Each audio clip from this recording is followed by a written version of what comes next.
If fear is the only thing stopping us from achieving our dreams, and we only fear what we don't understand, then the antidote to fear is knowledge. All we have to do is find out who has the knowledge that we need to conquer our fears and achieve our entrepreneurial dreams. My name is Callum Walker, and welcome to the podcast that will help you figure it out and conquer this lonely entrepreneurial journey. Callum Walker. Michael. What does my audience need to know about your good self that would frame the conversation that we're about to have? Oh, great question. I think I've been running a business for a while.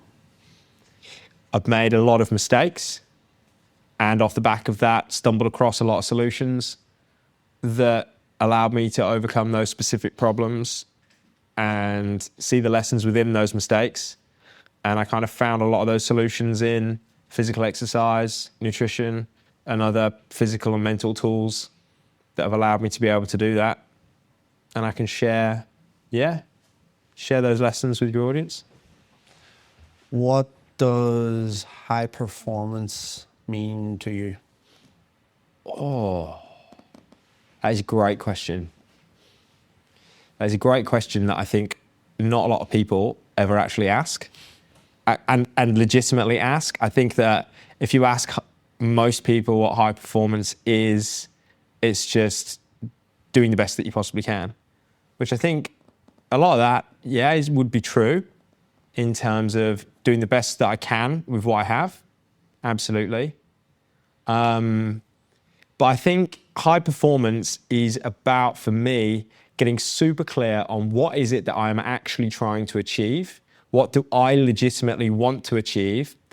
And how can I do that to the best of my ability that also aligns with my own personal values and doesn't skimp on those values?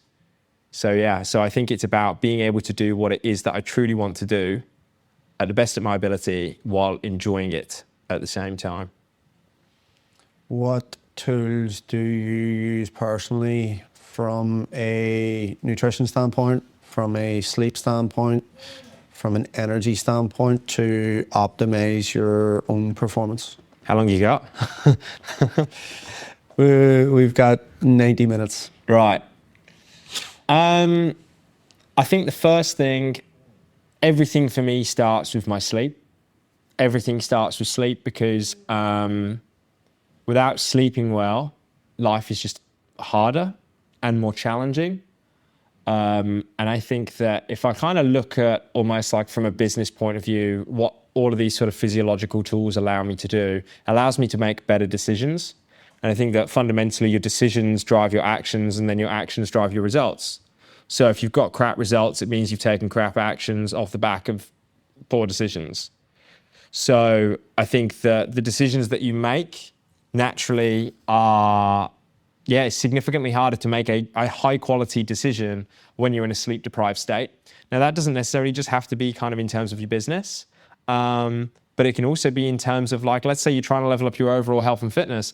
It's far easier to fall victim to the trap of nailing some shit food when you're tired. It's easier to skip on the gym when you're tired. It's easier to kind of skip on doing that one specific task when I'm tired. So I think with everything, my sleep is my primary foundation.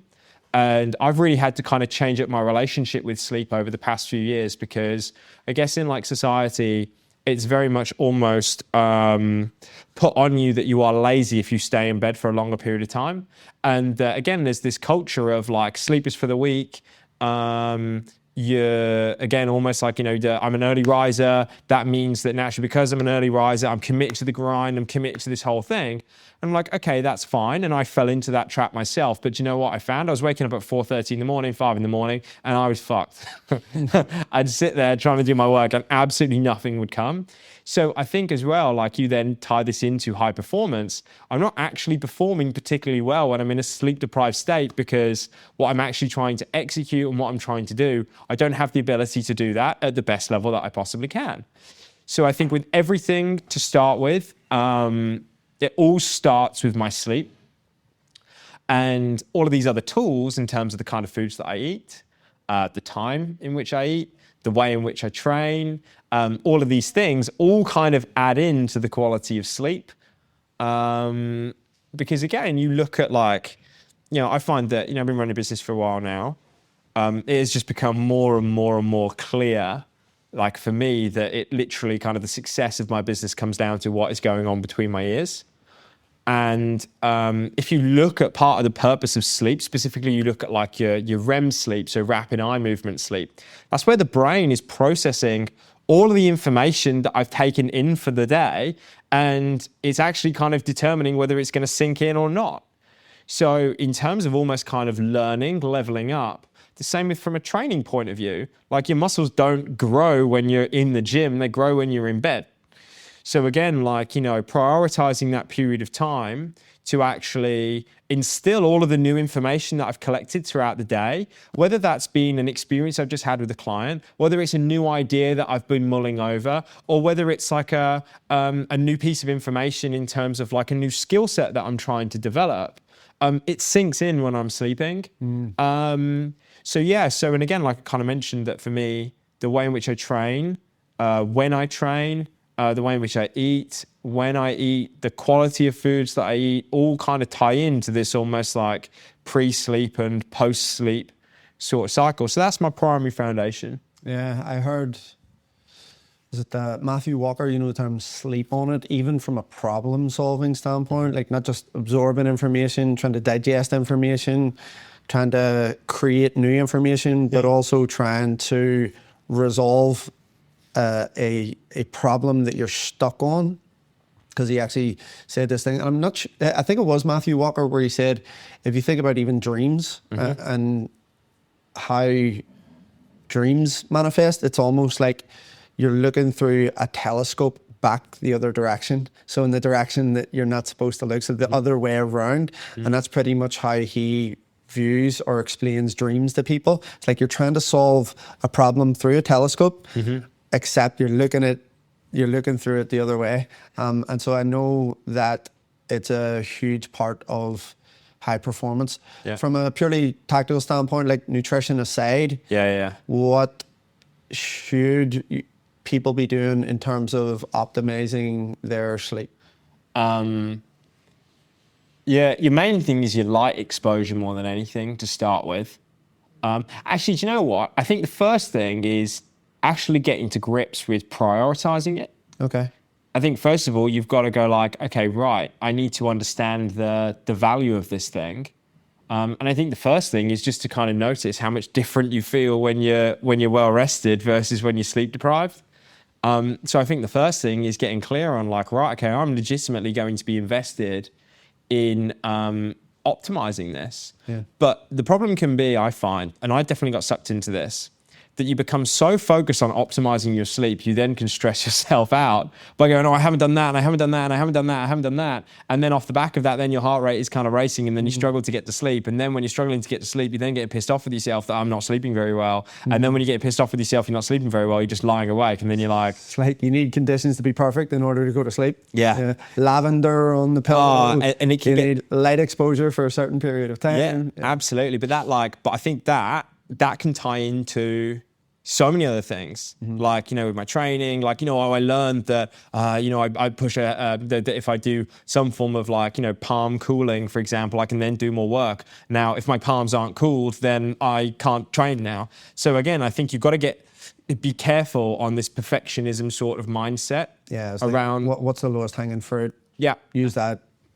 So I think first of all, like, just first of all, coming to the realization that like, shit, I really need to actually focus on this. And then chilling out about it. And then just kind of chilling out and going like, okay, right, what are the core principles that I can do in order to drive me to go to sleep? And your primary one really is almost kind of it's hard, but you've almost kind of got to get out of the time frame that society has kind of put in the way for us. So it's almost that like, right now through the winter, if you look at the time frame that we've actually like got in terms of, let's call it like 9 to 5, that continues, but it's not in line with the seasons. So right now we're recording this, it's like the back end of November, early December. It's not really kind of getting light until maybe 8 o'clock in the morning. But the problem is that we have this expectation that we should still be up at 5 o'clock in the morning. So I think the first thing is harmonizing with almost like what's actually happening in terms of like the time in which we're going to sleep and the time in which we're waking up. And that's really kind of governed by light. So the best things that you can do, like specifically, if there was only one thing that you focused on in terms of increasing the quality of your sleep, it would be your light exposure. Now, the obvious one has been light exposure in the evening, because effectively, if you've got your eyes are basically just the brain on the outside of your skull. So your eyes are effectively connected to the brain, and what they are like they're receptors. So they're picking up what is happening on the outside world and relaying that information back to the inside world, basically saying, hey, here's the external circumstances that are going on right now. This is how we need to change the internal environment to be able to deal with this situation. So again, like you look at the human body, it is there to adapt to the situation, adapt to the environment that we're exposed to. But the problem is we have a bit of a strange sort of environment, and the messages can be really kind of mixed.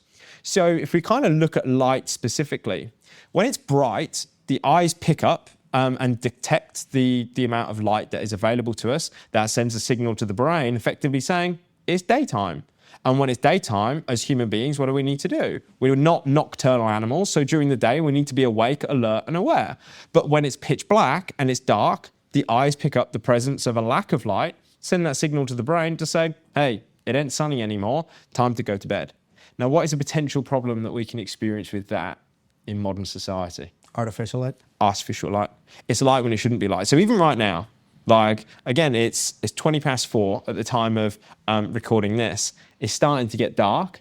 So if we were out in the Arctic, the wild, the jungle, and I was outside, like right now, it start to be getting dark. But we've got the lights on. So naturally, that is the brain almost kind of being exposed to this light saying, hey, it's daytime, it's daytime, it's daytime.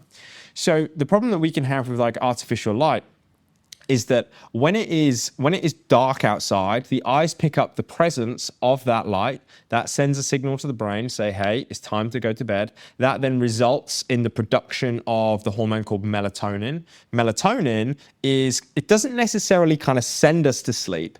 What it almost kind of like acts as is almost kind of like a light switch in a room. So melatonin, when it's present, doesn't send you to sleep. But what it does is it effectively kind of turns off all of the wake-promoting activities within the body.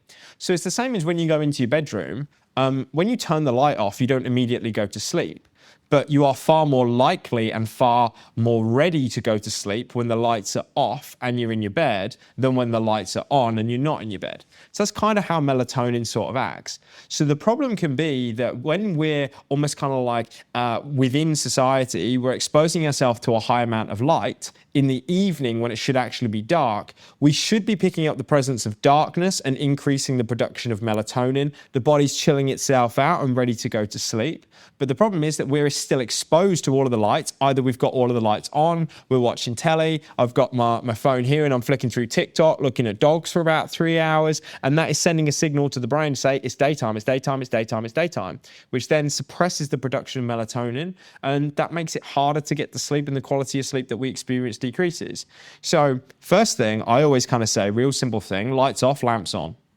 Really simple. When it gets dark, when you're in, kind of around the sort of time that you want to start going to bed, like, whether it's like you're starting to wind down, between 6, 7, 8 p.m., like have the lights off and the lamps on and decrease your overall exposure to light.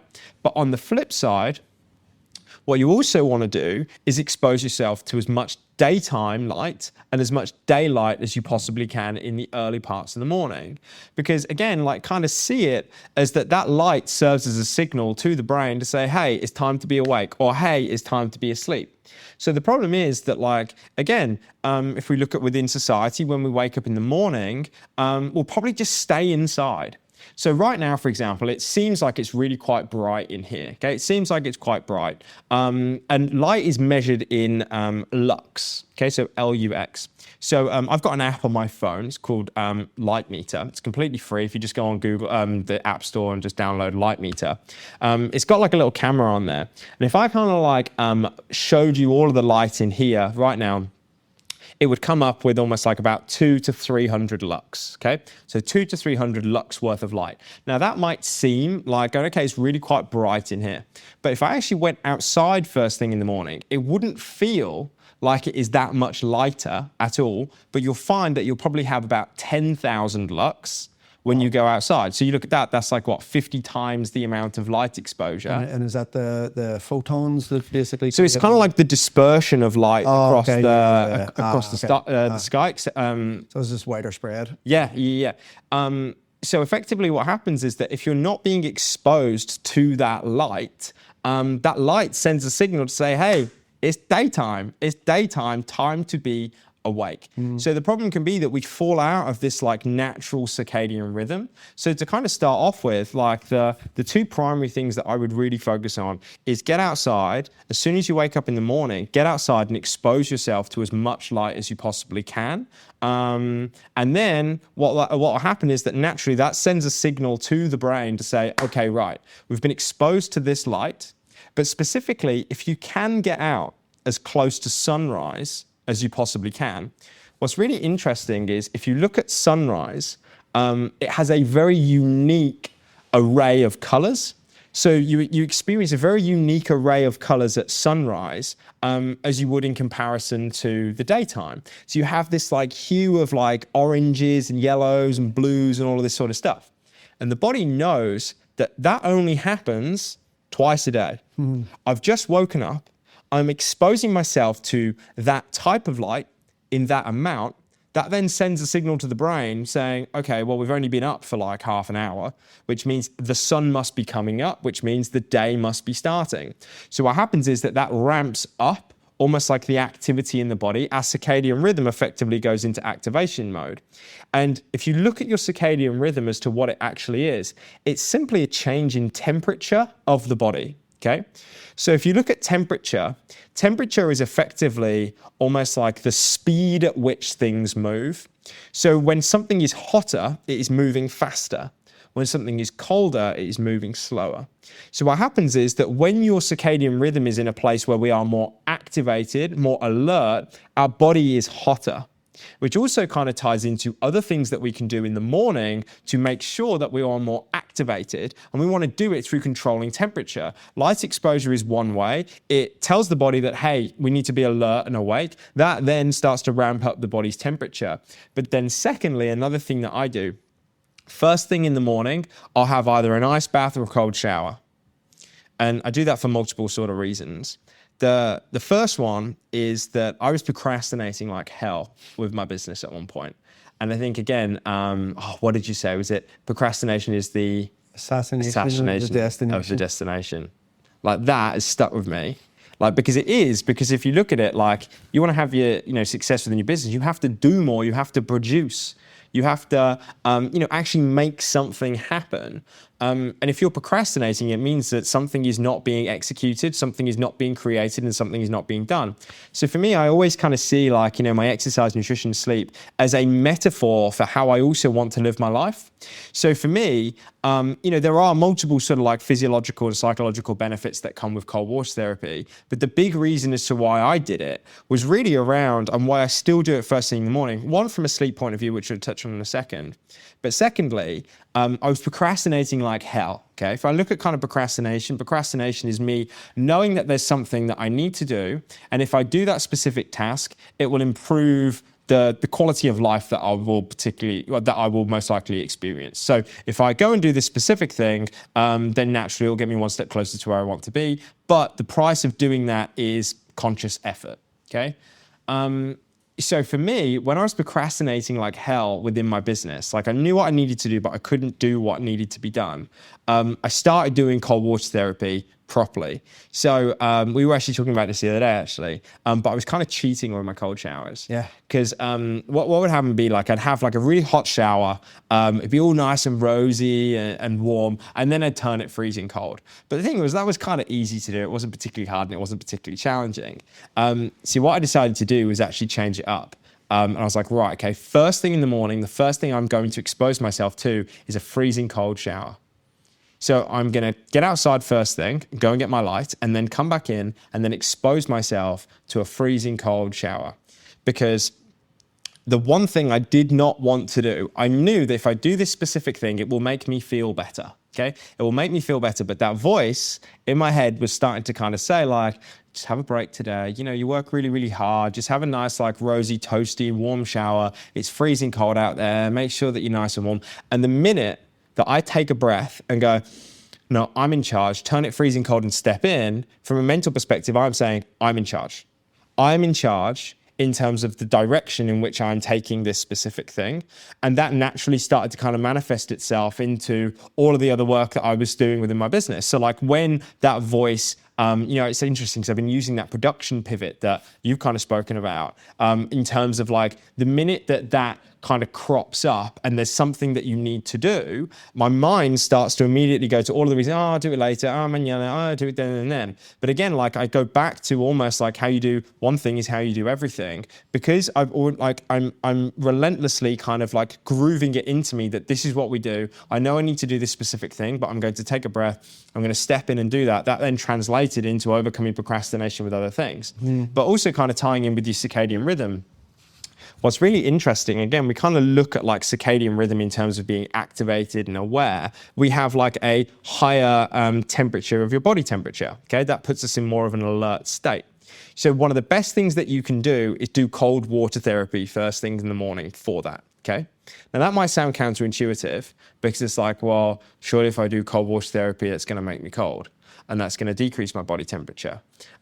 But what's interesting is what happens immediately after you come out of an ice bath or a cold shower. What does your body start to do? You start to shake if you've stayed in there for long enough, but it's trying to basically generate heat. Yeah. So you start. So you start to shiver. That's the body's way of heating itself up. So although on the outside you're cooling down, what happens is you get a rebound of an increase in body temperature. That then increases the alertness. You get a spike in adrenaline. You get a spike in dopamine, and that naturally activates you, but ties in with if you do it consistently at that specific time in the day, the body starts to learn that, oh, okay, this is when we're awake and this is when we're alert. But then on the flip side, if you kind of like take that same principle and do the opposite of decreasing the amount of light that you can expose yourself to, and instead of doing a cold shower, have a hot shower, you do the flip side. They do it on the flip side. Yeah. So again, it's like, you know, kind of I found that again, with anything in life, there are polar opposites. You know, you have your law of polarity. So it's almost like when I want to be awake, I do this. And when I want to be asleep, I do the opposite. So, and again, that kind of ties in with your food side of things. Mm-hmm. So again, I kind of look at like towards the back end of the day. We've already kind of gone outside and exposed ourselves to the light, ideally as close to sunrise as possible. Now, what's really interesting is there's a really cool phenomenon that you can do around sunset. So when you go out at sunset, when the sun is going down, you get a very similar kind of like array of colors as to what was going on around the sunrise. Now, when you go outside for a walk or you go and expose yourself to the light around sunset, what's interesting is the body goes, hold on, I've been awake for about 10 to 12 hours here, and I'm exposed to this very unique array of light again. These oranges, these pinks, these blues, all of this sort of stuff. That only happens 2 times in a day. It happens at sunrise, and it can't be sunrise because I've been awake for 10 to 12 hours. So it also happens at sunset. This means it must be sunset.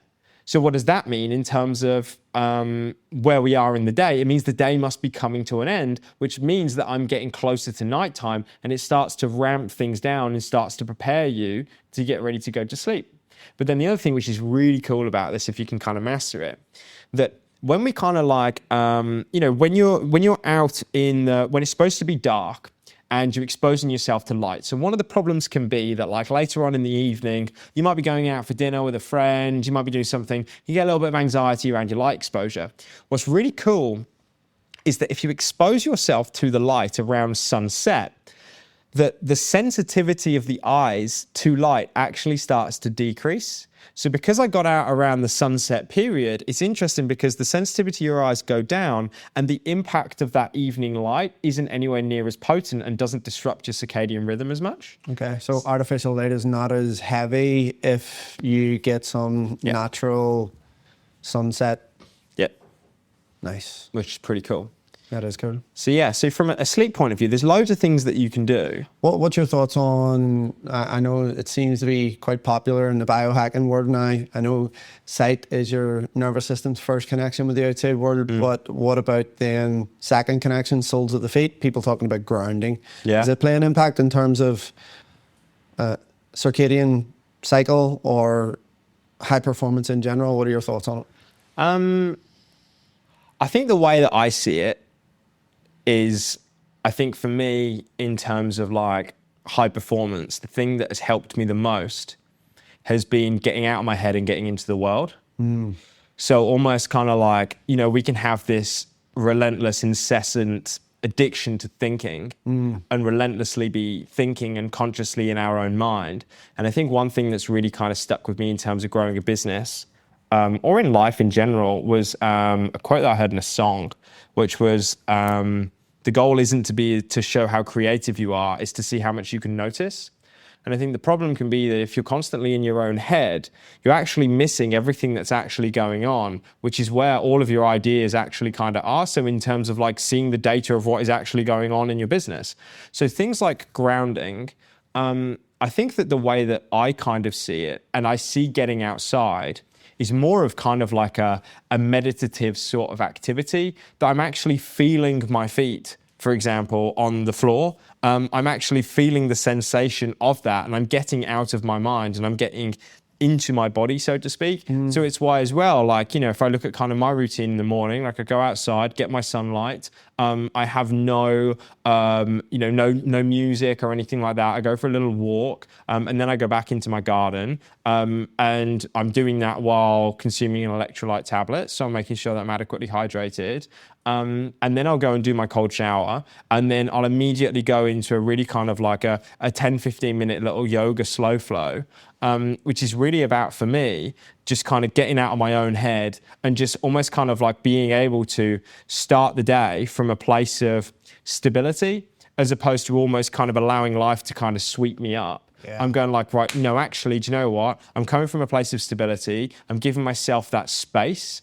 And I'm allowing to myself to actually get clear on what am I actually trying to do today? Because otherwise, life will have other plans for how this day is going to go versus... and, you know, I've learned so many things within my life from stories, from films. And there's one passage in Alice in Wonderland that has really kind of like cemented itself with me. And I think that when you're looking at high performance, this is probably the most important thing, because if you don't know what you're actually trying to do, then how do you know if what you're actually doing is any good? So it's like within Alice in Wonderland. So have you ever read the book?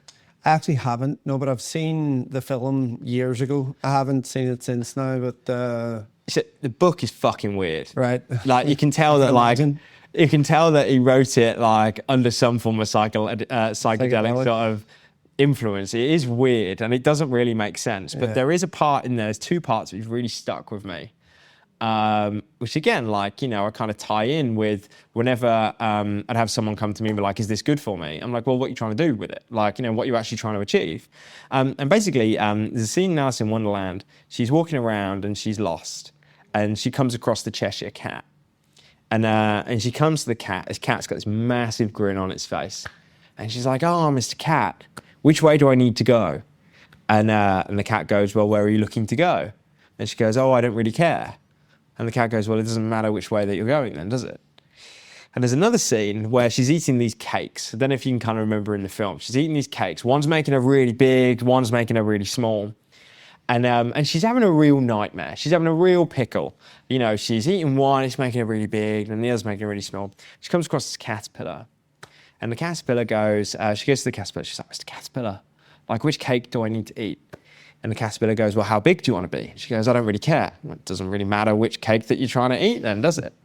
So I think kind of coming back to this whole thing, like you have to get super clear on what am I actually trying to achieve? Because then I know, one, what to actually do, and then also I can measure as to whether the action that I've just taken was any good or not. So again, kind of coming back to, why I like to, kind of have that morning to begin with, it allows me to kind of set myself up for the day, but also it's my time to get clear on what am I trying to achieve today? Because otherwise, the day can just become a Groundhog Day, and it can just very easily just fall into a pattern of habit of I'm just going to do this, I'm going to do this and do this, and then before I know it, I'm not actually moving one step closer to where I want to get to. And I learned this from the Olympic rowing team, the Team GB Olympic rowing team. It was a mantra that has stuck with me immensely. And again, this is how I think it needs to kind of, like high performance needs to kind of tie in with this whole thing of when they were training for the 2000 Olympics, the Sydney Olympics, they had this mantra of, will it make the boat go faster? So effectively, whenever they were presented with any form of situation, they would ask themselves the question of, is what I'm about to do right now going to make us row faster in 2 years' time? If the answer is no, I won't do it. If the answer is yes, I'll do it. But before you can adopt that mentality, you have to define, well, what is my boat? What am I actually trying to achieve here? Where am I actually trying to go? What am I trying to achieve? And then specifically, what are the tools and the actions that I need to take in order to get myself there? So again, if I kind of look at like high performance, there's so many different exercise protocols that you can do, but they result in different outcomes. So if you're doing strength sessions, you're going to get stronger. But if you want to get bigger, you need to do hypertrophy sessions. If you want to improve your anaerobic cardiovascular fitness, you need to do those specific actions to achieve that specific outcome. So coming back to this whole thing, if I look at what I currently kind of define as high performance for me, it really kind of is like optimal mental and emotional health.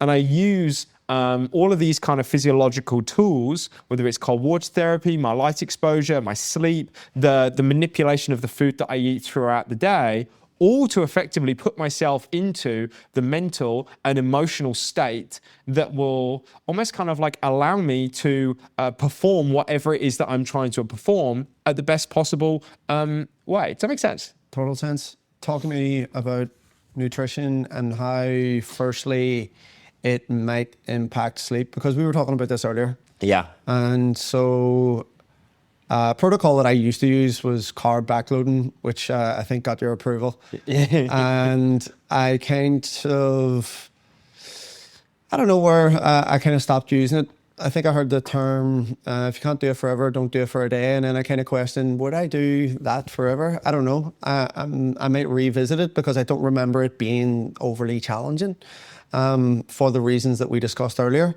which for anyone listening who isn't kind of aware, first thing in the morning, you're heavy in proteins and fats. Last thing in the evening is when you kind of have your net carb sources for the day. And so I think it was the outside of intuitive eating, because that's pretty much all I do now, I think it was the only ever nutrition protocol that I stuck to for a prolonged period of time. Why do you think you stuck to it? It didn't feel like a challenge, as in, so when I was, because what I was doing, the recommendations were first thing in the morning, eat meat and nuts. And so I can actually go for quite a long period of time in the morning without actually eating anything. So I'm happy enough to do that. Yeah. And this was basically, oh no, you can eat, but just eat meat and nuts. And so what I found then was the satiety of the fat content and the protein content within the foods that I was consuming first thing. I wasn't getting blood sugar spikes, so I wasn't hungry. And so what would then happen is in the afternoons I would start to take on board some carbohydrates, but it wasn't like I wasn't taking on starchy carbohydrates. I wasn't taking on grains. It was just like salads and high protein sources. And so I think a combination of not being hungry, but also at the same time, I think due to my own personal, I would say, metabolism, physique, whatever way you want to call it, if I didn't have some form of carbohydrates pre-bed, I would get really fucking hungry.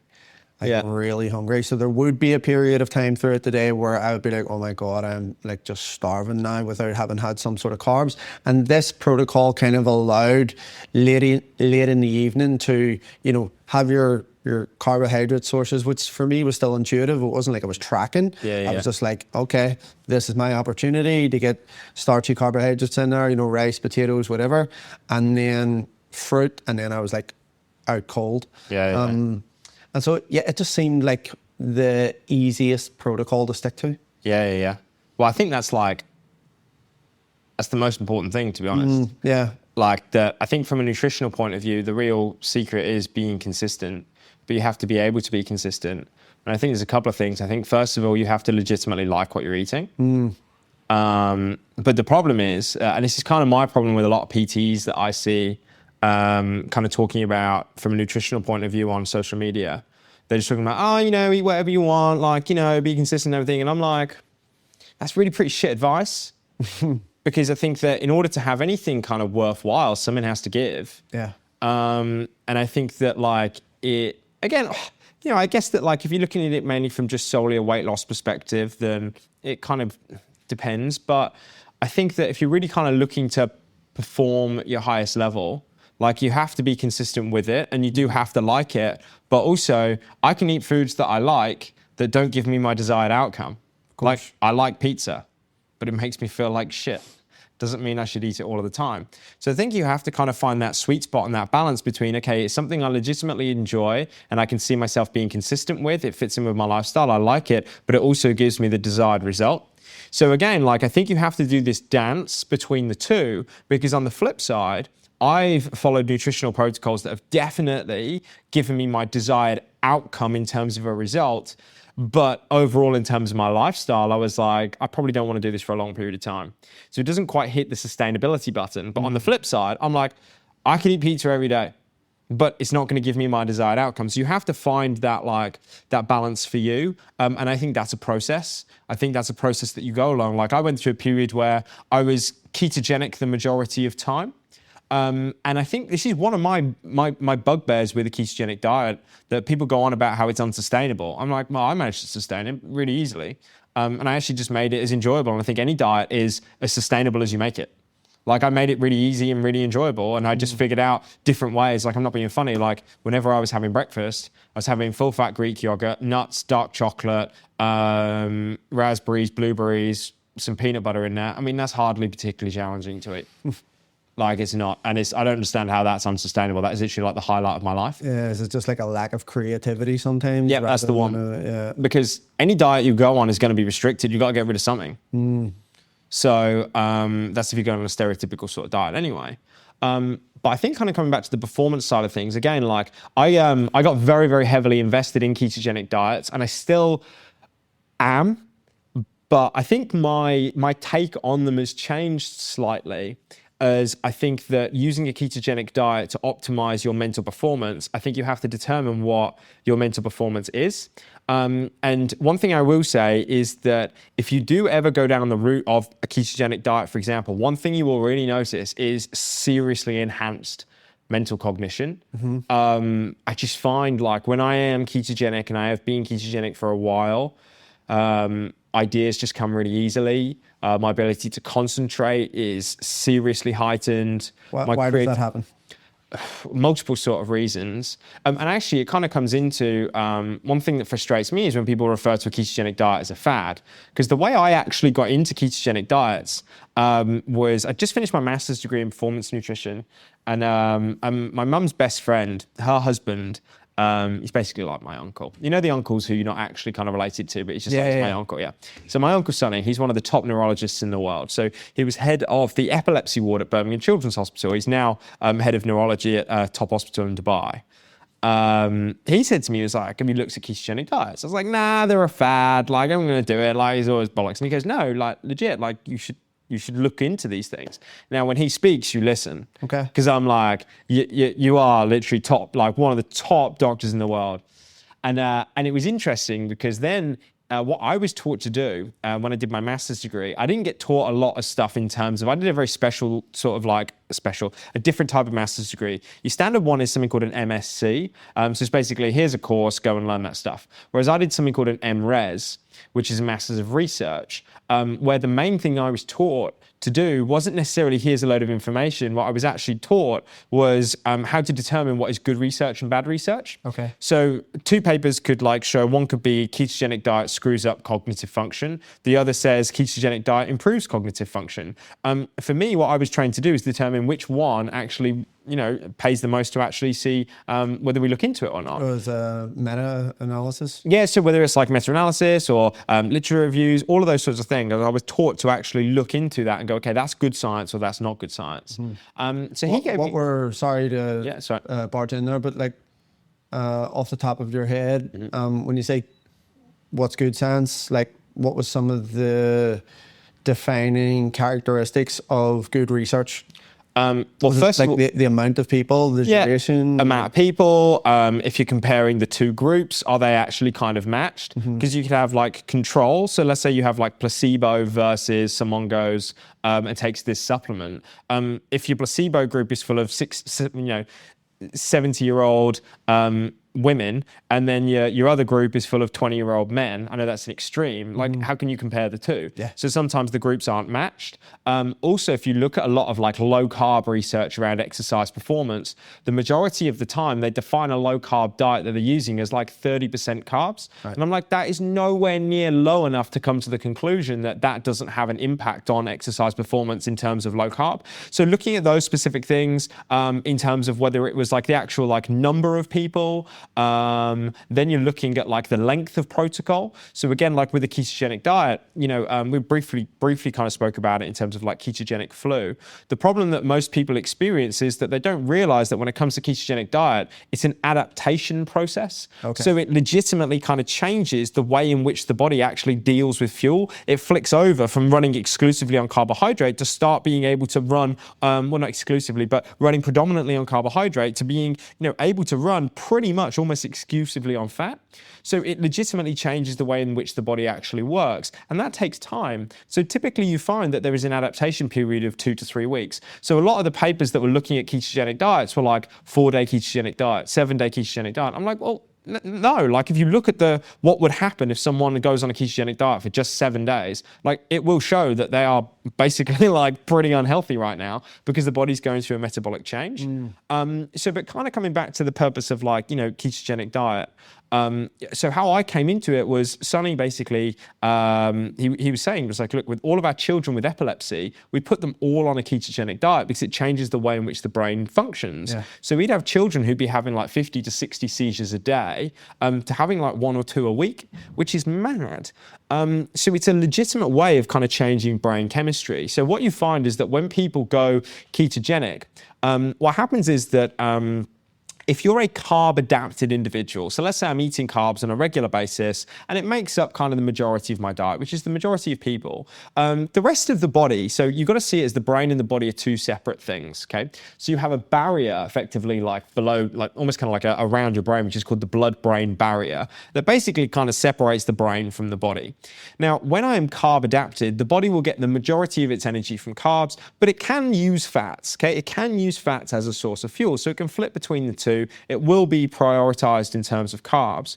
But the brain, when in a carb-adapted environment, the brain is the only organ in the body that gets 100% of its energy from carbohydrates and gets it from glucose. So, you know, there's a meme going around on Instagram at the moment. It's Ryan Gosling in a film going like, your brain needs glucose. Like, stop cutting out carbs. And I'm like, yeah, if you are a carb-adapted individual.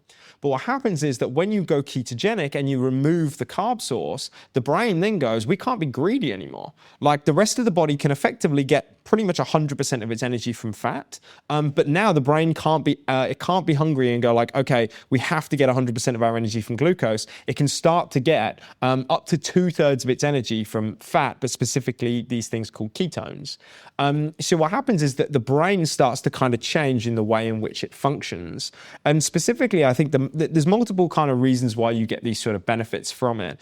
But I think that first of all, you don't get these big kind of like increases and drops in blood blood glucose. So again, if you kind of look at your blood glucose, that's almost kind of the amount of fuel available to the brain. So if the amount of fuel available to the brain is going up and down throughout the day, you're going up and down throughout the day. So you look at what happens after, around lunchtime, around 1, 2, 3 o'clock in the afternoon, people are genuinely like dribbling on themselves and they need to take a nap because the amount of fuel available to the brain has gone down. I haven't experienced that in probably about 8 years. Because naturally what happens is that you have this almost kind of like stability in terms of fuel flow, because the brain can effectively begin to fuel itself from the inside and start to run on the body fat that you have stored. It just converts it into ketones and uses it that way. So the first one is you have more stable fuel flow to the brain. The second one, which is what I was kind of looking at when I was studying at university doing a PhD, that we were looking at almost kind of like how ketogenic diets can change brain chemistry. But specifically, there was this compound called BDNF, so brain-derived neurotropic factor. So when you go and do some cardio and afterwards you kind of feel this like sense of mental clarity, you feel really good. There's multiple reasons for that, but one of them is this thing called BDNF. Now, what was really interesting, when I was kind of looking at this and we were researching the stuff, I found that there were two primary things that drove up BDNF production. And effectively, the two things were exercise and intermittent fasting. Now, both of those activities are also ketogenic activities. So if you look at the word ketogenic, I think the big problem that people have with ketogenic is that, and the mistake that they make is that they assume that a ketogenic diet is something that has to be sub 20 grams of carbs. So you have to be less than 20 grams of carbs a day. Versus I don't see it as a ketogenic diet. It should actually be more of a ketogenic lifestyle in terms of you are doing activities that generate ketones. So if you look at exercise, I could get Mo Farah, who's eating 1,000 carbs a day. He goes and runs a marathon. Afterwards, he would actually be in a ketogenic state. Okay. So what's interesting is that we're assuming that's just because his body's just absorbed so much glucose and then starts to rely on fat. Insulin starts to go down, and because insulin goes down, the body produces ketones, and you're in a ketogenic state. So the first one is exercise, but then secondly, intermittent fasting keeps your insulin low, naturally kind of burns through the glucose, and your stored glycogen off the back of that produces ketones. So long story short, what was interesting was that these activities I found both increased this chemical called BDNF, which increases cognitive function. But what was also really interesting was that when the brain is using BDNF, it also increases its ability to use ketones. So when you're increasing the amount of ketones in the brain, that seems to increase BDNF. And when you increase BDNF, that increases the brain's ability to use ketones, which increases BDNF, and you have a really nice sort of cycle. But then the other one is around adrenaline.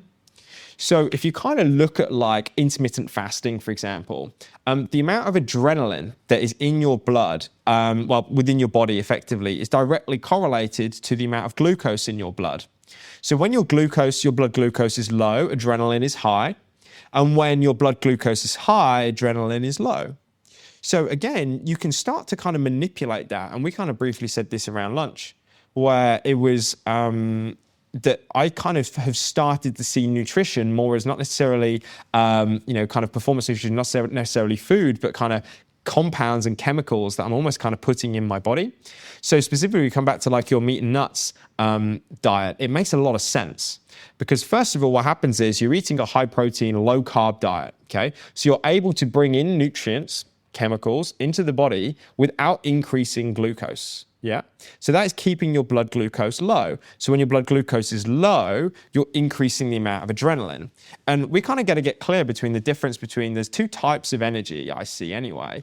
You have metabolic energy. So in terms of like glucose, fat, protein, that we basically use as fuel to kind of burn. So imagine a car, that energy is basically the petrol in the tank, okay? So I can put petrol in the tank, but if the battery's flat, then the car's not going to go anywhere. So we also have this neural energy, which is really kind of in the form of like adrenaline, dopamine, And specifically, if we can kind of understand how we can use the two, then we can basically kind of like provide ourselves with the nutrients that we want in order to give us our desired outcome. So for example, let's say during the day, I want to be alert, I want to be awake, I want to be aware, I want to make sure that I'm making good decisions, that I can be creative, I can come up with new ideas, I can focus. So how do I do that? I want a high amount of neural energy available to me. I want that adrenaline ready. So what I want to do when I want my adrenaline to be high, having that energy effectively for the brain to be high, I want to keep my carbs low.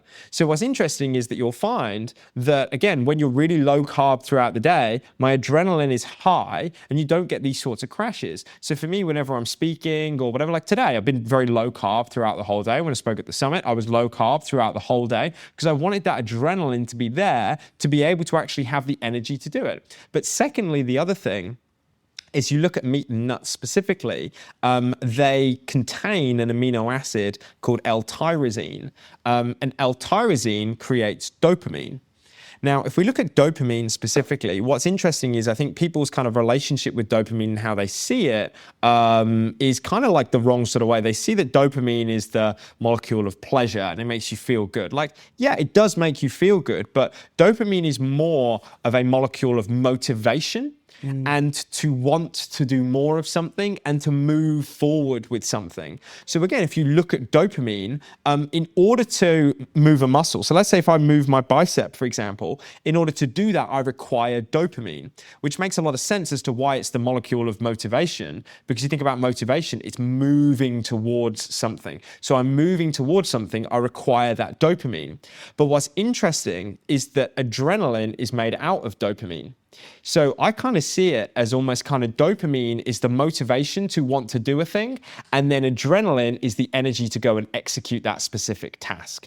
So again, if you want like heightened levels of motivation, focus, and energy throughout the day, I want to have the presence of that adrenaline, that dopamine, so I consume foods or do activities that drive up that dopamine and drive up that adrenaline when I want it. So I look at cold water therapy, for example. Cold water therapy massively increases adrenaline. Cold water therapy massively increases dopamine. If I have some form of caffeine, for example, caffeine increases adrenaline, caffeine increases dopamine. But remember, these things are when the body's in go mode, which can also tie into your timing of when you're doing these things, because I don't want to do that right before I want to go to bed. So I don't want to drive up my adrenaline. And that is one problem I've found with the ketogenic diet and intermittent fasting. So people, is that, just backtrack slightly. So when you had mentioned that neural energy versus metabolic energy, assuming that there is a evolutionary reason for neural energy, as in like someone's hungry, pupils dilate, become more aware, sensory systems drive up, everything drives up for periods of starvation. Bang on. And so with the ketogenic aspect to it, are you saying that remains high throughout the day, even before bedtime, even before that's sunset? That's one problem that I've ran into when I've been, do you know what? It's not necessarily just ketogenic, because when you're ketogenic, you can increase your consumption of vegetables, and those vegetables contain carbs. So basically, if you kind of look at like how you kind of like mentioned it there, during the daytime, you're keeping low carb, you're consuming foods that have got L-tyrosine in, which increase dopamine production. And I've got that neural energy high and I'm awake and I'm aware. But then you go and consume carbohydrates. Now that does multiple things. First of all, it increases blood glucose, which then decreases adrenaline. But secondly, carbohydrates normally contain another amino acid called L-tryptophan, which gets converted into serotonin. So carbohydrates increase serotonin production. So if you look at kind of dopamine is more, move, go, whereas serotonin is more be content. Okay. So if you look at like serotonin as well in terms of like exercise physiology, when people are doing like a cardiovascular session, when I'm running, when I'm doing some form of training, what happens is that that you can run into something called central fatigue, where the muscles don't give out, but the nervous system does, because there's an increase in presence of serotonin. That serotonin basically is saying, stay here. which is also why when you have high levels of serotonin, you can feel grateful, you can feel content, because I'm good with what I've got right now, stay here. Whereas if you look at it from an entrepreneurial perspective, most of us don't have a high amount of serotonin in there. We have a lot of dopamine by going more, keep moving forward towards this specific thing, versus serotonin of being, hey, be content with what you've currently got. So if you kind of look at it from a sleep perspective, then not only do the carbohydrates suppress adrenaline, but then secondly, it can increase production of serotonin.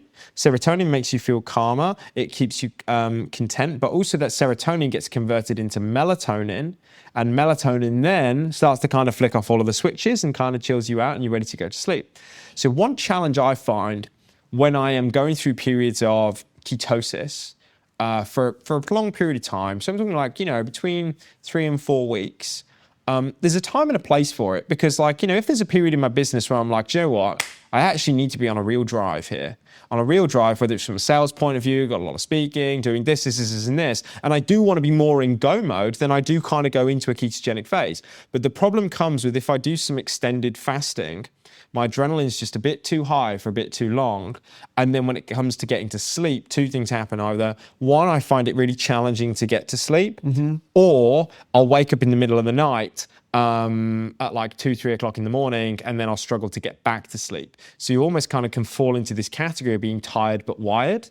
So that's where I've kind of shifted to a similar sort of way of eating that you spoke about, of incorporating more kind of starchier carbohydrates in the evening, but still coming from high quality carbohydrate sources, really to kind of quash that adrenaline, to increase production of serotonin. And also again, I've been ketogenic, basically I said ketogenic, very, very low carb for a long period of time. So it sounds a little bit sad, but to me, having a crusty piece of sourdough is like a treat. Having some sweet potato is like a treat for me. You just reminded me of why I don't do carb yeah.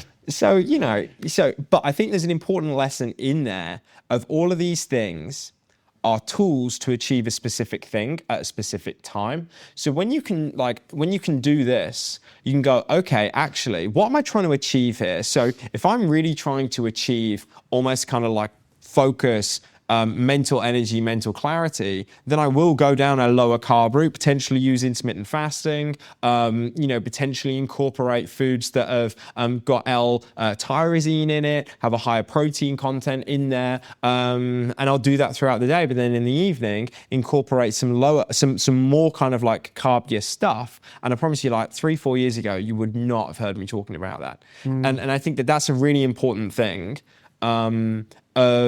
And I think it's a problem that a lot of personal trainers face. Yeah. They get very, very emotionally tied and to their specific beliefs. Yeah. Whereas I think that when it comes to all of this sort of stuff, you have to be flexible and go, for the moment, this is the strategy that I'm using right now. So again, for the strategy I'm using right now, I guarantee in 2 years' time it'll be different, but I'm open to new possibilities to improve it and to enhance on it. And I think that the problem is once you feel like you've got it figured out, and you've cracked it, that's when you've got to get out of the game, because that's where kind of hubris overtakes you. You can get arrogant and you can get complacent and you get sloppy, but also your motivation starts to decrease because there's no more room for growth. Yeah, I say to our guys, because I give my students a form of assessment, and then I give them another form of assessment, which is completely counterintuitive to the form of assessment that I gave to them previously.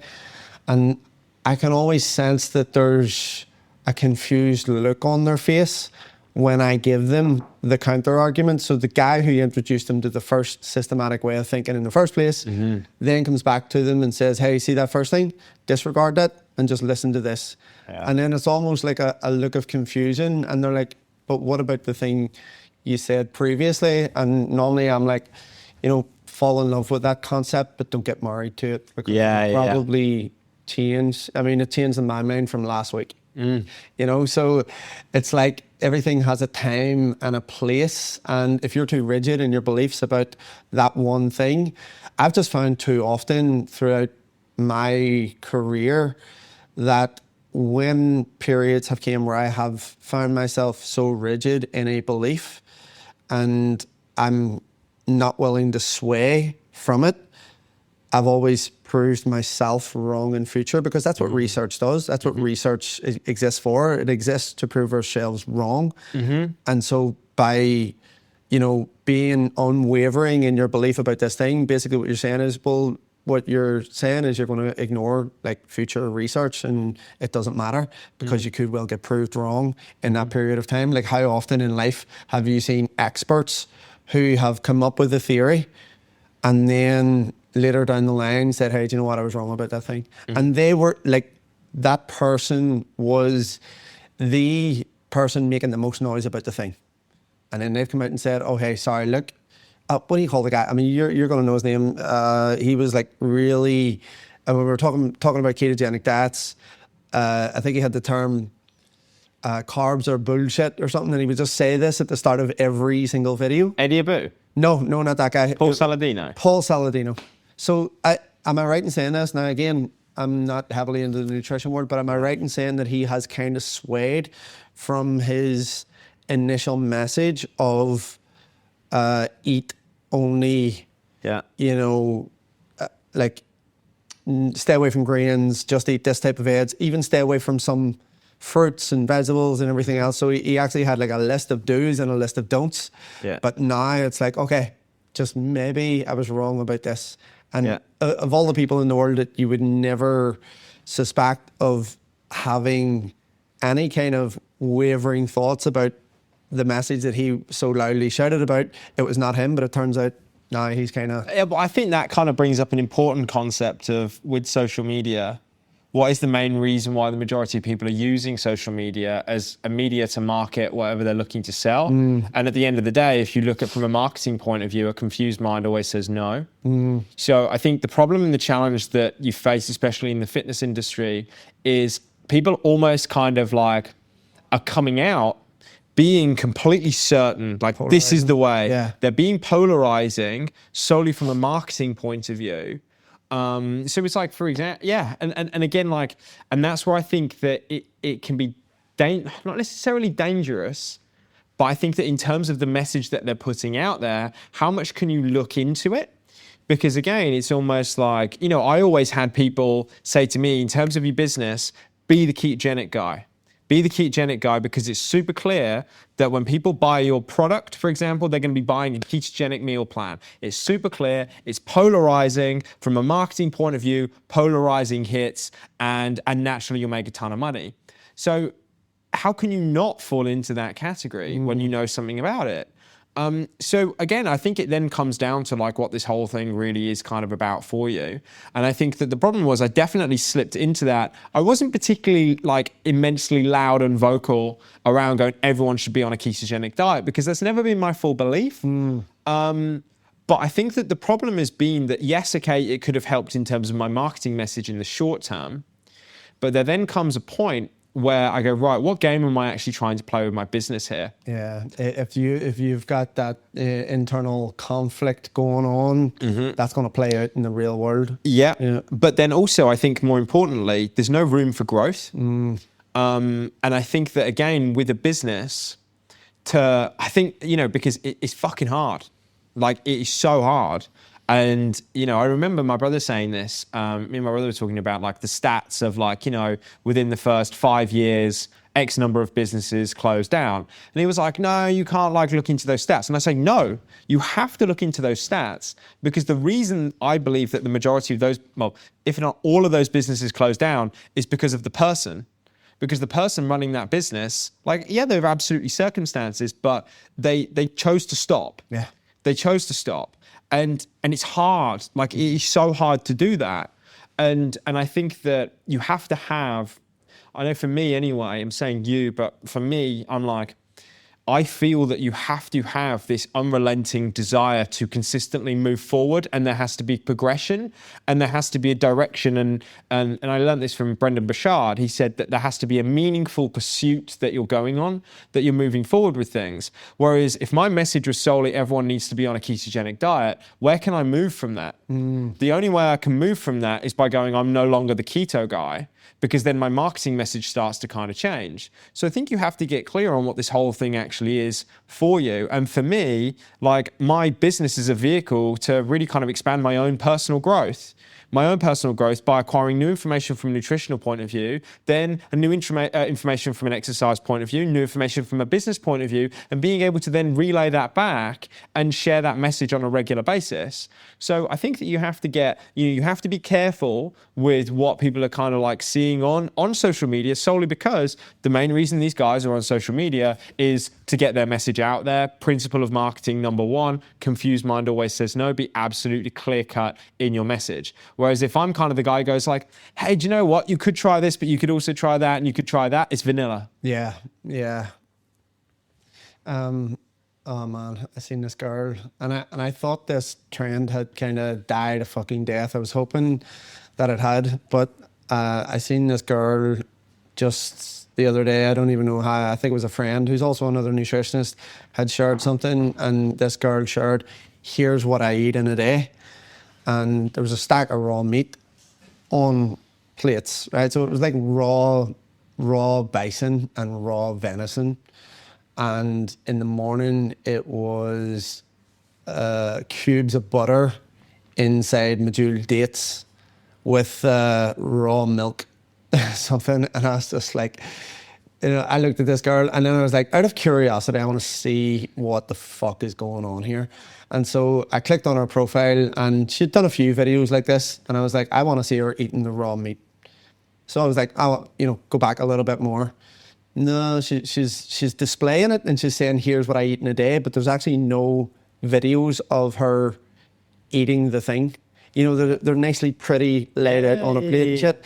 And then I was like, I thought that shit disappeared with Liver King, when he was eating the fucking raw testicles and stuff. I was like, surely, because this, she's a pretty girl, she was in great shape. And then I was looking at it going, I mean, there's going to be women looking at this who are going to get all sorts of fucking viral sort of diseases going on because they're eating raw bison after this girl, is saying, oh, here's what I eat in a day to stay in this type of shape. Yeah, and also though, like, I think that, you come back to like defining like high performance. Again, it's doing the things that, for me, it's doing the things that I really want to do, the best that I possibly can. So that doesn't just like apply to just business. It also kind of comes into like a life away from business. Now, do I want to be going out for dinner with my partner Alice on a weekend eating raw bison? No. Do I want to go? It didn't tempt you at all, no? I mean, like, I look raw testicle wrapped in butter. And I've been watching I'm a Celebrity recently. You know what I mean? So like, like a goat's testicles looked quite nutritious recently, yeah. But I think like, it kind of comes down to almost like what you're actually trying to achieve here in terms of your life. And, I know for me, I'm like, if I'm going out for a Thai with Alice, we both love Thai food, I can't not go for a Thai and not have, I can't go for a Thai and not have noodles. I just can't do it. Because that's not how I want to kind of enjoy the overall sort of experience. So I think you have to get clear with everything on what you're actually trying to achieve here. What is your nutritional strategy supposed to actually add to your life here? So again, like in terms of, one of my favorite things, to do is just to kind of fucking, occasionally like, one Sunday afternoon, like sit with my missus and just eat whatever we want to eat. Like, because it's a nice kind of experience. But then again, I don't want to do that all of the time because it makes me feel physically shit.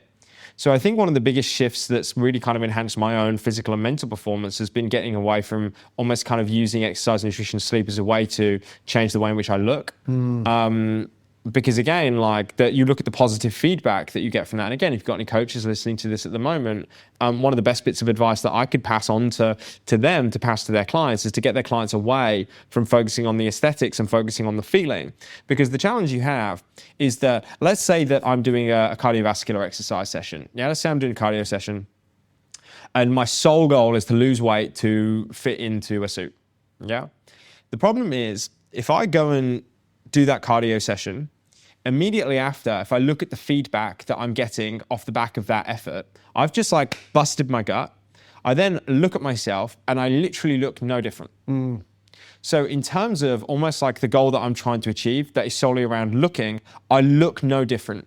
So then naturally, if I look at what my brain's going to do, it's going to go, worked really hard, got no positive outcome.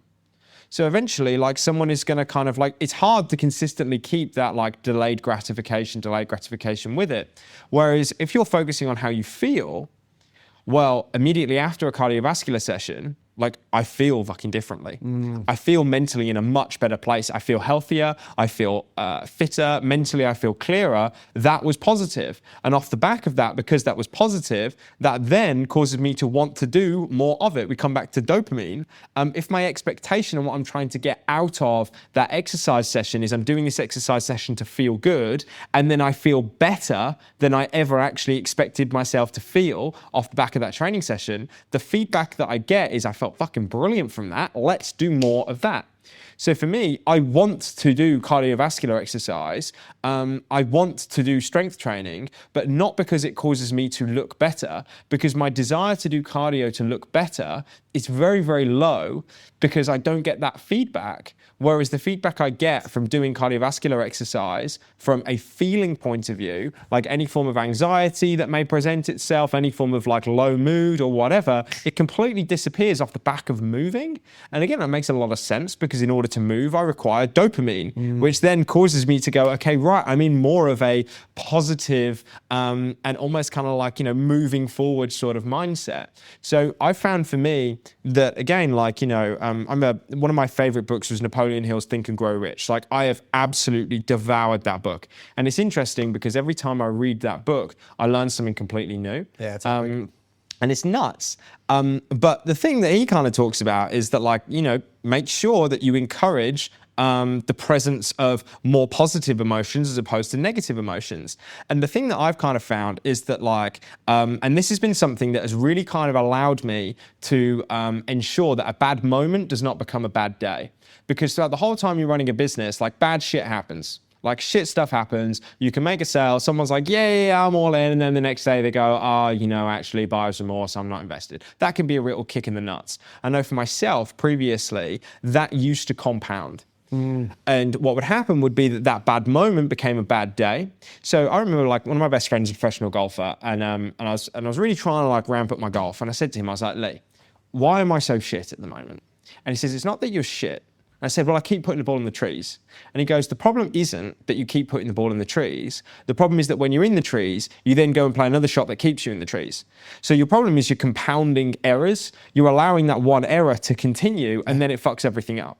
So it's the same from a business point of view. Things aren't always going to way that you expect them go the way that you expect them to go. But the problem is that can spiral and then cause you to go into a negative sort of state. Now you have all of these people in the self-development world go, turn your negative thoughts into positive thoughts. Yeah. I'm like, thank you so much. I've tried that 1,000 times and it doesn't fucking work because I don't have the mindfulness skills of a Tibetan monk. Yeah. So naturally that doesn't work for me. But one of the best things I learned, and I learned this from Andrew Huberman, he said that don't try and control the mind with the mind, control the mind with the body. So the way that I kind of see almost like, when you kind of get into a bit of a negative headspace, like you get a little bit neggy, like, maybe you're kind of seeing things through like a bit of a negative lens. The one thing that I find that I can't do is immediately just mentally turn that negative thought into a positive thought. Because again, like I said, I don't have the mindfulness capacity of a Tibetan monk. Yeah. But I kind of see it as almost like, when you're putting an Instagram reel together.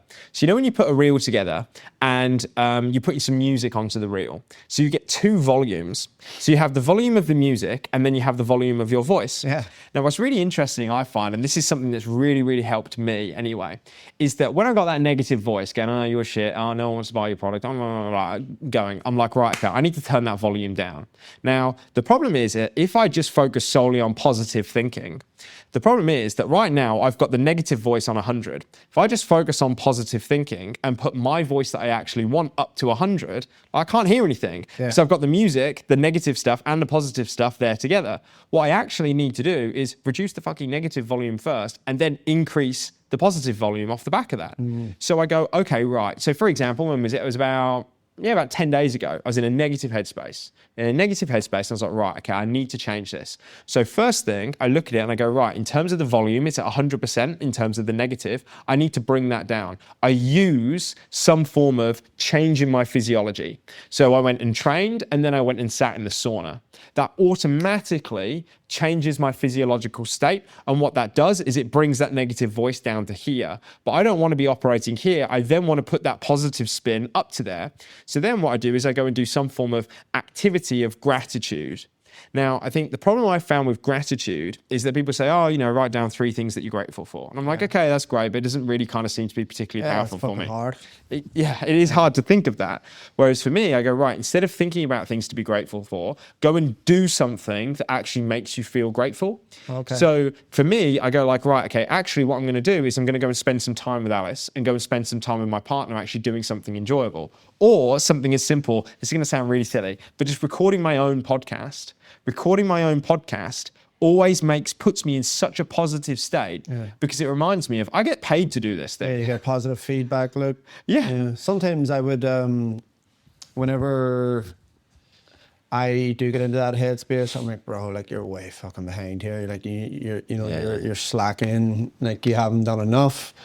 Sometimes I actually go and watch old video testimonials that I've done with some of our past students, and just some of the things that maybe people have said, and then it's like positive feedback loop, right? Okay, you're doing okay here. Yeah. It's like people are benefiting from what you're doing. Yeah. Just keep on going. Yeah, and ignore the noise. Yeah, and I think you have to have those those triggers and those reminders to get you back into that positive headspace, because that action drives your thinking. So again, it's actually doing positive acts, which then results in positive thoughts. So again, like you want to kind of change the landscape of your mindset. Like that's where you use your body. And again, like that voice is much louder when I haven't slept very well. So that's why, again, I like prioritize. I go, right, okay, is there at some point today that I can have a nap? That I can squeeze a nap into my day? Is there a way that I could do some form of kind of like a yoga nidra, which is basically like a body scan that completely kind of chills your body out in that sort of sense? So, for me, it almost kind of being that like, right, you need to, like, it has been so clear, you have to keep seeing a positive mindset. You have to keep that in there. But that's not just through like positive thinking bullshit by going, positive thoughts, positive thoughts, positive thoughts. It's not powerful enough. You have to kind of create that landscape to almost kind of ensure that the environment doesn't allow negative thoughts to thrive. So one of my favorite books, The Alchemist, there was a scene in there which there's a young boy and he goes into a crystal shop. And the crystal merchant who's running the shop, he goes, look, come on, we need to go and polish the crystal. And he goes, why? And he goes, because we need to cleanse our mind of negative thoughts. So it's almost like the thing that I found is that when you do some form of physical activity, and for me, the most powerful one has been going for a run in nature, it almost for me kind of creates a mental environment where negative thoughts can't almost kind of live. And then naturally, like I'm outside, it drives the serotonin production. I'm having a good time from an exercise point of view. And the other thing as well, I realize how fucking insignificant I am. I go outside and I realize that I'm so insignificant. And the other thing is that like, I think the one thing that people kind of face when it comes to running a business is the scarcity. There's not enough to go around. Even the word scarcity. Yeah, it literally scares you into that there's not enough to go around. When you go out in nature, so again, it was like the other day, when was it? It was yesterday. So we've got a beautiful field out the back of me. It's amazing. And I just see the incredible number of crops just in this one field. And I'm like, there's more than enough to fucking go around. Like there's more than enough to go around. Yeah. And like, if you kind of look at, and this always helped me whenever I was in that sort of mindset with my fitness business, helping people lose weight. What I would do is I would go into the town centre and I would look around at all of the people who are overweight and spending their money. And I realised there's more than enough to go around. Oh, fuck yeah. Dude, I mean, last week, so there's like a sort of commercial gym not too far from me, which is about a 5-minute drive. So I would normally like drop the kids off at football, they go and train, and within that hour, I drive around to the commercial gym, go in, do a workout, and then go back and collect them, and then head back home. But I went in the other night and went to pay in, And lo and behold, they didn't have a card machine. So I walked in and I was like, I can't pay by card. And the guard was like, no. And I'm like, oh, fuck's sake. So I left, and then I went down to the local leisure centre. And I tell people this all the time. I'm like, guys, look, you know, if you get into the headspace where there's not enough people out there in the fitness industry, and the fitness industry is saturated and whatever else, you know, whatever false belief that people have, go to a local leisure centre gym, and I promise every false belief you have about scarcity will be broken. I was watching these 4 kids, right? And so my workouts these days are pretty straightforward. I'm following an escalating density protocol, which is just basically 6 reps of this, 6 reps of this, rinse and repeat for 10 minutes. Don't stop until you're fucked. And I do 2 rounds of that, and then I go workout all in. Takes me around about 30 minutes because I'm really time poor at the minute, so I have to find time to make that happen. And I looked at these 4 young lads, and they were at the cable machine, and the 4 of them were lined up, and they were doing rear delt flies, you know, with the cables. Yeah. But while one of them was doing this, the other 4 were then all standing talking shit to each other, and so they basically all stood around the cable machine for the entirety of my 20-minute workout, doing sets of rear delt flies with the cables in 4s. So one would go, then the next would go, and I was like, fucking hell, is it any wonder not one of these kids are in shape? And then they're going to get frustrated, and then they're going to say, oh, exercise doesn't work, and you know, they might even resort to, let me just speak to this big guy and see what he, you know, it's just like they're being set up for failure. And so, you know, just looking around at what people are doing, and I'm like, oh my God, this place is packed. And if someone was to rock up in here, or even rock up in front of these people and be like, here, listen, do you know you can optimize your training in a much shorter space of time? And actually start educating these people, well, then they might get a lot of value from it, and they might go, do you know what, I'm actually wasting my time here. I'd probably be better off investing in a coach. Yep. Right? And so it almost just takes like that slight shift in environment, in perspective, to where if you kind of have this belief about something, again, I'm going to use the example that's close to me, which is people say, oh, the fitness industry is saturated. I'm like, go to a fucking commercial gym, and you know, there's going to be some dude in the corner of the gym shadow boxing with a set of dumbbells in his fucking hands, and he's never been in a fight in his life. And it's clearly there to see, right? There's going to be some other dude in the corner, and he's going to be swinging the fucking heaviest dumbbells, trying to do front raises, and it's like, guys, like, come on, tell me these people don't need help. You know what I mean? Like, it's in abundance. So yeah, I get that totally, mate. But I think you have to, like, I don't know, I think the thing for me as well has been, you have to get yourself out there, and you have to change your environment on a regular basis and actually go and expose yourself to the world. Because I think the one thing I found with running an online business as well was, again, because all my business was in person before COVID, and then COVID caused me to have to go online.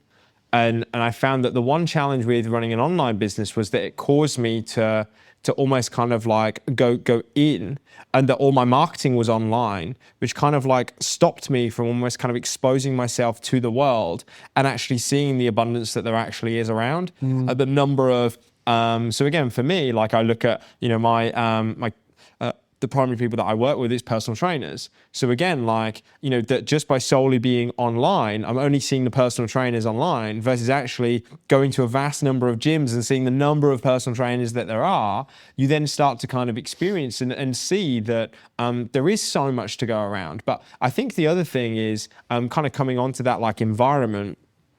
I think I found that, for me anyway, that change in environment is huge. And not just the change in, like, physical scenery, but change in environment in terms of the people that you're around. Because, you know, again, like, you know, I've been fortunate to spend quite a lot of time with you recently, but that's been a complete environment shift, that I've been spending time with a different individual, and I've seen the world from a different perspective from someone else. And then again, like, you know, I've been into, you know, that specific kind of world and seen the world from a different viewpoint from that person. So again, just because I see the world this way doesn't mean it's the only way that the world can kind of be seen. And again, like, you know, again, I kind of come back to the whole thing from, like, a high performance point of view. I think we kind of, like, have to get clear on what And again, of course, it depends on the service that you're delivering. But I look, even my old man, for example, he runs a flooring business, but people aren't buying the flooring business, they're buying into him. So it's the same with like me. There's tons of nutritionists out there. There are nutritionists who, teach personal trainers to learn more nutritionally. Not particularly well, but anyway, we get past that. But people aren't buying into my nutrition course, they're buying into me.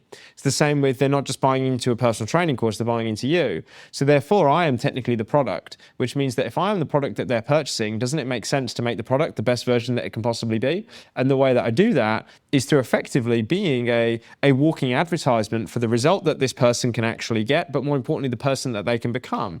And I look at when I invested in a mentor previously, it's because I looked at that mentor and go, that person has characteristics, they have qualities that I personally would also like to acquire. They also are doing things that I would love to do myself. So I was buying into them, not necessarily the mentorship process. So then I look at it and again, I go, right, I see my exercise, my nutrition, my sleep, but also the way in which I'm doing it as a way to enhance the overall kind of quality of myself, which naturally, as a business point of view, then kind of brings more people in, because you are someone who is energetic and magnetic, and you're someone people want to actually be around. And I found that, again, like you look at from an exercise point of view, when I'm not training, I'm flat. Like I don't have energy, and it's pretty strange that you have to exert energy to kind of get energy. But it's true that when I'm eating shit, it's why I don't drink alcohol.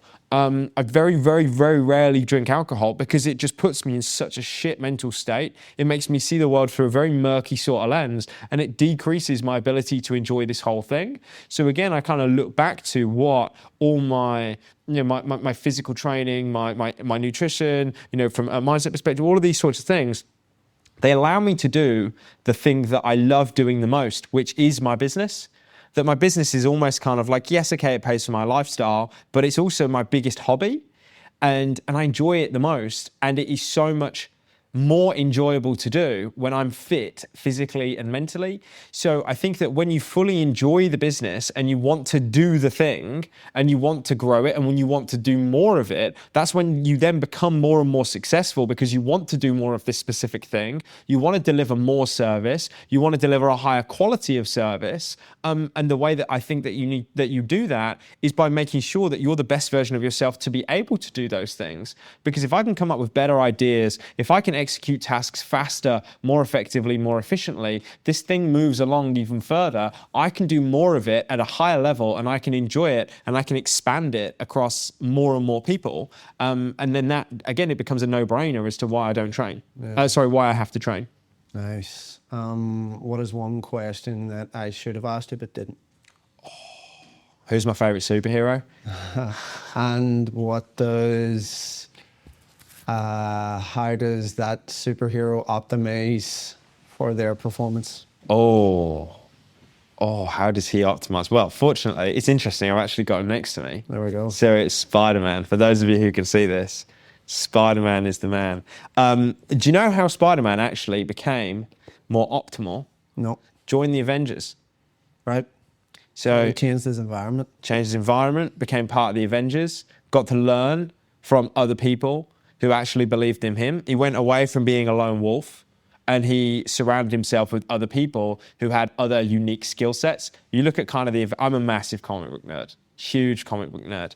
But you look at kind of the Avengers, each and every single one of them has a very unique, different skill set. So I'm going to send Spider-Man to do one specific task, but I probably won't sell the Hulk to go and do that, okay? Because the Hulk's going to just smash shit up, whereas Spider-Man's going to tackle it a completely different way. Tony Stark, Iron Man's going to tackle it that way. So I think that surrounding yourself with other individuals who have unique skill sets, who you can collaborate with and really enhance this overall experience, again, I think that's kind of your secret to nailing it, really. Beautiful. Thank you, brother. You're the man. Thank you so much for having me, mate. Thank you.